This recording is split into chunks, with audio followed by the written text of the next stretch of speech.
ये कहानी 3300 साल पुरानी है, एक ऐसे राजा की जिसकी मौत आज भी एक रहस्य है। टूटनखामुन, मिस्र का वो युवा फराओ जिसकी मम्मी ने इतिहास तक को चौंका दिया। लेकिन सवाल यह है, क्या टूटनखामुन की मौत ने मिस्र के राजमहल में छुपे किसी अंधेरे सच को उजागर किया था, या फिर उसकी मम्मी अब भी कोई ऐसा राज छुपाए बैठी है जिसे दुनिया जान नहीं पाई। 1923 जब हावर्ड कार्टर ने टूटनखामुन की कब्र खोली थी तो उसके अंदर सिर्फ एक मम्मी नहीं थी, बल्कि एक अभिशाप, एक रहस्य और एक ऐसी गूंज जो आज तक सिसक रही है। कब्र के अंदर लिखा था, Whosoever disturbs the sleep of the Pharaoh shall suffer the wrath of the gods। यानी जो कोई भी फिरौन की नींद में खलल डालेगा वो देवताओं के क्रोध का शिकार होगा। और कुछ ही महीनों बाद कार्टर की टीम के कई लोग रहस्यमयी मौत का शिकार हो गए। साइंटिस्ट्स बोले कोइंसिडेंस है, लेकिन लोगों ने कहा यह तो फेरो का श्राप है। अब बात करते हैं टूटनखामुन की लाश की।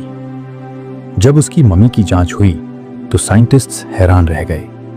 उसके शरीर के कई हिस्से जले हुए थे, उसकी छाती गायब थी और उसके सीने की हड्डियां टूटी हुई थीं। क्या यह किसी दुर्घटना का परिणाम था या जानबूझकर की गई बर्बरता? एक राजा की लाश जल चुकी हो, यह मिस्र के इतिहास में कभी नहीं हुआ था।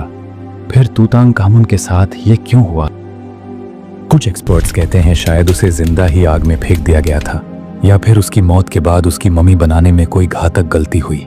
लेकिन क्या सच में यह बस एक गलती थी, या फिर कोई गहरा राजनीतिक षड्यंत्र था इस मौत के पीछे? टूटनखामुन की मृत्यु महज एक एक्सीडेंट नहीं थी, बल्कि एक साजिश थी उसके अपने ही दरबार में। बचपन में ही राजा बन चुका टूटनखामुन शायद सत्ता की साजिशों को समझ भी नहीं पाया होगा। उसे बस एक कठपुतली बना दिया गया, और जब वो खुद सोचने लगा तो उसे चुप करवा दिया गया। लेकिन उसकी मम्मी आज भी बोलती है। उसके जले हुए शरीर की खामोशी एक चीख है जो इतिहास की दीवारों पर गूंजती है। 2010 में हुए डीएनए टेस्ट्स ने बताया कि टूटनखामुन को जेनेटिक डिजीजेस थीं, लेकिन उस पर दर्ज चोटें उसकी मौत को कुदरती नहीं कहने देती। उसके घुटनों से लेकर सिर तक हर जगह जख्म ही जख्म थे, और इन जख्मों की कहानी आज भी अधूरी है, क्योंकि जिसने भी उसे मारा उसका नाम इतिहास में कहीं नहीं है। बस उसकी खामोश लाश है और उसके साथ दफन एक रहस्य। आज जब भी कोई टूटनखामुन की मम्मी को देखता है तो एक सवाल जरूर करता है, तू मरा कैसे? दोस्तों, रहस्य अभी खत्म नहीं हुए हैं। जब हावर्ड कार्टर ने 1922 में उसकी कब्र टूम ऑफ टूटनखामुन KV62 खोजी थी, तब कुछ ऐसे रहस्य सामने आए जो आज भी अनसुलझे हैं। आज हम आपको कुछ बेहद रहस्यमयी और डॉक्यूमेंटेड घटनाएं बताएंगे जो अब तक आपने नहीं सुने होंगे। मम्मी का अभिशाप, the curse of the pharaoh. Death shall come on swift wings to him who disturbs the king's peace। ये शिलालेख कब्र के पास मिला, और इसके बाद जो हुआ वो चौंकाने वाला था। हावर्ड कार्टर के फाइनेंसर लॉर्ड कार्नोवन की मौत 6 हफ्ते के अंदर मच्छर के काटने से हुई, उसी जगह पर जहां टूटनखामुन की मम्मी के चेहरे पर भी निशान था। उसी रात पूरे काहिरा शहर की बिजली चली गई। कार्टर के साथ जुड़े कई अन्य लोग रहस्यमयी बीमारियों और एक्सीडेंट्स से मारे गए, और इसे द ममीज कर्स कहा गया। टूटनखामुन के शरीर में मिली जेनेटिक बीमारियां। 2010 में डीएनए टेस्ट में पाया गया टूटनखामुन के माता पिता भाई बहन थे, इनब्रीडिंग। उसे मलेरिया, बोन डिसऑर्डर और फुट डिफॉर्मिटी थी। वो बैसाखियों पर चलता था। उसकी कब्र से 130 से ज्यादा लकड़ियां बैसाखियां मिली।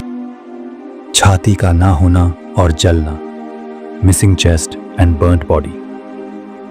सीटी स्कैन में पता चला कि उसकी रिब केज गायब है। केवल उसी के साथ ऐसा हुआ था। शरीर के कुछ हिस्से जले हुए थे। एक्सपर्ट्स ने कहा कि शायद मम्मीकरण के दौरान गलत तेल और ऑक्सीजन से शरीर में आग लग गई थी, पर कुछ थ्योरी ये भी कहती है कि उसके शरीर को जानबूझकर जलाया गया, और इसे स्पॉन्टेनियस कंबस्शन हाइपोथेसिस कहा गया। मम्मी की कब्र का अजीब डिजाइन। टूटनखामुन की कब्र बाकी फिराओं की तुलना में छोटी थी, जल्दीबाजी में बनाई गई लगती थी। दीवारों पर पेंटिंग्स में मिलावटी रंग और दरारें थीं। शायद उसकी मौत अचानक हुई थी और किसी और की कब्र को बदलकर उसे दफनाया गया।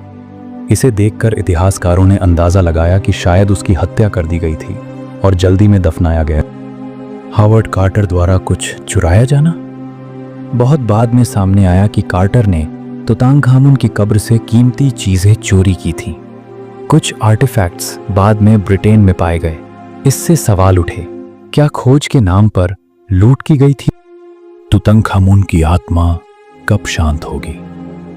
मिस्र के कुछ विद्वान मानते हैं कि तुतनखामुन की आत्मा तब तक शांति नहीं पाएगी जब तक उसके सारे चुराए गए सामान और शरीर के हिस्से वापस न लाए जाएं।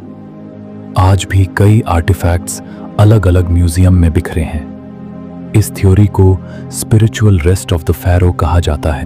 दोस्तों, वीडियो अच्छा लगा हो तो लाइक करें, शेयर करें और ऐसे इंटरेस्टिंग वीडियो देखने के लिए सब्सक्राइब करें सीक्रेटिव मिस्ट्री चैनल को, क्योंकि रहस्य अभी और भी बाकी हैं।